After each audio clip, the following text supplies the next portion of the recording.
बिस्मिल्लाहिर्रहमानिर्रहीम। अस्सलामुअलैकुम। खुश रहें, आबाद रहें, जहाँ भी रहें, हैप्पी रहें और हेल्दी रहें। तो मैं हूँ फ़ायज़ा और वेलकम करती हूँ आपको चटपटे पकवान में। बड़ी ईद के हवाले से आप लोगों के लिए लाई हूँ एक और स्पेशल रेसिपी। तो रेसिपी स्टार्ट करने से पहले आप लोगों को बताती चलूँ, अगर तो आप ओजड़ी खाना पसंद करते हैं तो वीडियो को एंजॉय करें और रेसिपी को ट्राई करें।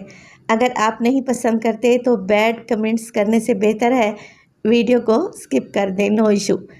तो इस रेसिपी में आपको बताऊंगी ओजड़ी साफ़ करने का ईजीएस्ट तरीका और इसे यम्मी और टेस्टी कैसे बनाया जाता है देखेंगे इस रेसिपी में। तो चलें जी, जल्दी से रेसिपी स्टार्ट कर लेते हैं। तो मज़ेदार सा ओजड़ी का सालन बनाने के लिए सबसे पहले तो ओजड़ी ले ली है मैंने, तकरीबन 1.5 किलो के बराबर है।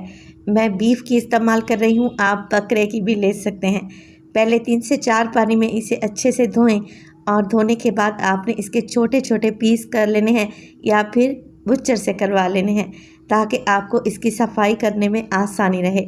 अब देखिए, नीचे वाली स्किन पे होती है एक छोटी सी पतली सी झिल्ली, इसे हम लोगों ने इस तरीके से खींचकर रिमूव कर देना है।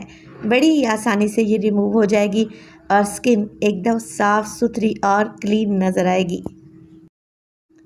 देखें, कुछ इस तरीके से ओजड़ी की नीचे वाली स्किन बिल्कुल क्लियर हो गई है और मैं सारे पीसेस इसी तरीके से साफ़ करके अलहदा से रखती जाऊंगी। मगर अभी ओजड़ी की सफाई कंप्लीट नहीं हुई। बहुत सारे लोग क्या करते हैं, गर्म पानी में इसे डिप करते हैं और ऊपर वाली जो स्किन है, जो आपको हल्के हल्के से ये फर नज़र आ रही है, इसको भी रिमूव कर देते हैं। ये लंबा चौड़ा काम है, मैं आपको बताऊंगी बहुत ही आसान तरीका। चलें जी, छोटे छोटे पीस तो मैंने पहले ही कर लिए थे। एक तेज़ छुरी लेंगे और तेज़ छुरी की मदद से इस तरीके से खुरच कर इसकी फ़र को निकाल लेंगे। सफाई भी हो जाएगी और काम भी मिनटों में हो जाएगा, ज़्यादा मेहनत भी नहीं करनी पड़ेगी। कुछ लोग चूना भी लगाते हैं तो ये भी सेहत के लिए अच्छा नहीं है। इस तरीके से सफाई करेंगे तो ओजड़ी बड़ी ही जायकेदार बनेगी इंशाअल्लाह ताला। सारे पीसेस को मैं साफ़ करने के बाद इस तरीके से कटिंग कर लूँगी। रफली सी कटिंग आप लोगों ने कर लेनी है। इसमें कोई हार्ड एंड फास्ट रूल नहीं है कि आप ओजड़ी की कटिंग कैसे करेंगे। कटिंग करने के बाद मैं इसको ले आई हूँ सिंक के नीचे और खुले पानी से एक एक पोटी को अच्छे तरीके से वॉश करूँगी और इसे किसी स्ट्रेनर में डाल दूँगी ताकि इसका सारा पानी निकल जाए और हमें मिले साफ़ सुथरी एकदम क्लीन एंड क्लियर ओजड़ी। यहाँ पर भी मैं 2 से 3 पानी में अच्छे तरीके से वॉश करूँगी और इसे इसी स्ट्रेनर में छोड़ दूँगी ताकि इसका एक्स्ट्रा पानी रिमूव हो जाए। अब इसकी स्मेल को दूर करने के लिए इसका एक ख़ास ट्रीटमेंट करेंगे, जिसके लिए मैंने इसे एक कढ़ाई में डाला है और 2 गिलास पानी डाले हैं। इसमें डालेंगे 1 टीस्पून हल्दी का, मिक्स करेंगे और हाई फ्लेम पर 2 से 3 बॉयल आने दें। जैसे ही ओजड़ी में बॉयल आएगा, आप लोग देखेंगे ऊपर अच्छी खासी झाग आ गई है।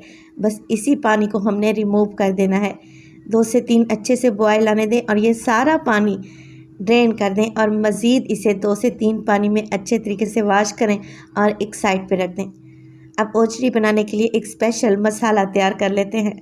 5 से 6 जवे लहसुन के, 1 इंच का टुकड़ा अदरक का, 1.5 टेबल स्पून डालूँगी इसमें साबित सफ़ेद धनिया, 1/2 टेबल स्पून सफ़ेद ज़ीरा और 3 अदद हरी मिर्चें मोटा मोटा सा काट लें और इन्हें कूंडी डंडे में या दौरी डंडे में शामिल कर दें।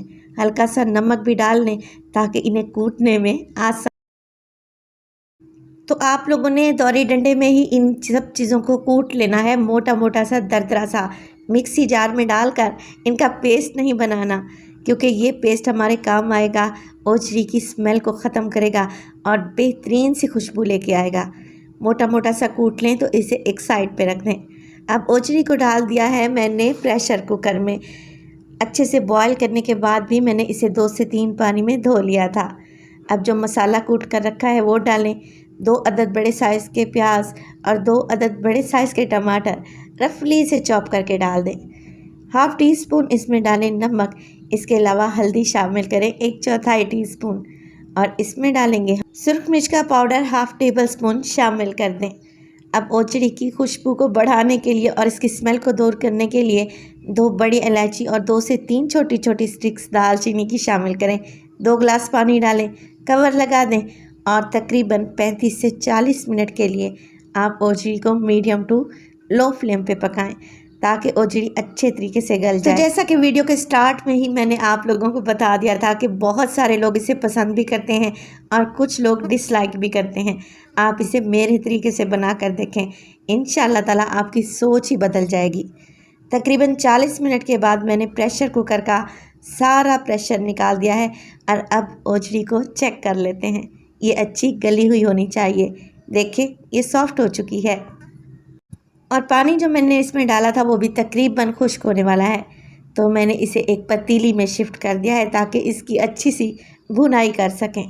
बस जी इसी स्टेज पर आप इसमें डाल दें 1 कप भर के कुकिंग ऑयल का और अब हमने इसकी करनी है ढेर सारी भुनाई। जितना अच्छे से भुनेंगे ओजड़ी उतनी ही जायकेदार बनेगी। और इसी स्टेज पर मैं आप लोगों को एक याद दहानी भी कराती चलूं, अगर तो आप लोगों ने अभी तक चटपटे पकवान को सब्सक्राइब नहीं किया तो प्लीज़ सब्सक्राइब कर लें और अपने फैमिली और फ्रेंड्स में भी शेयर किया करें और वीडियो को भी लाइक कर दिया करें। आप सब लोगों का बेहद शुक्रिया। तो ओजड़ी क्योंकि पहले ही अच्छे से गलकर सॉफ्ट हो चुकी है, मैंने फ्लेम को हाई किया है और फ्लेम को हाई करने के बाद 3 से 4 मिनट गुजर चुके हैं और मैं मुसलसल इसे भूनती जा रही हूँ। इसी स्टेज पर मैं इसमें डाल दूँगी 3 से 4 हरी मिर्चें जिसकी डंडी निकाल कर आप लोगों ने शामिल कर देने हैं। बस जी दोबारा से भुनाई स्टार्ट कर दें इतना कि ऑयल ऊपर आ जाए। इसी स्टेज पर आप इसमें शोरबा भी बना सकते हैं, जितना आप खाना पसंद करें। हल्का सा पानी डालें और शोरबा तैयार कर लें, मगर मैं इसे भुना हुआ ही बनाऊंगी।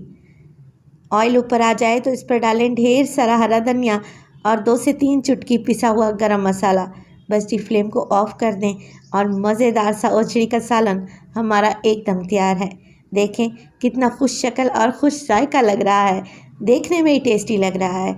अगर आप घर में नहीं बनाते या आप इसे पहले ट्राई नहीं करते तो मेरे कहने पर एक दफ़ा रेसिपी ज़रूर बनाएं। इंशाल्लाह ताला आपकी सोच ही बदल जाएगी और आपको ये बहुत ही टेस्टी लगेगी। रेसिपी बनाएं और अपना फीडबैक दें कि आपको मेरी रेसिपीज़ कैसी लग रही हैं। रेसिपी अच्छी लगे लाइक कर दें, चटपटे पकवान को सब्सक्राइब कर लें और अपने फैमिली और फ्रेंड्स में भी शेयर किया करें। अपना बहुत सारा ख्याल रखिएगा। फाइज़ा को अपनी दुआओं में याद रखिएगा। मुझे दीजिए इजाज़त। टिल देन अल्लाह निगहबान।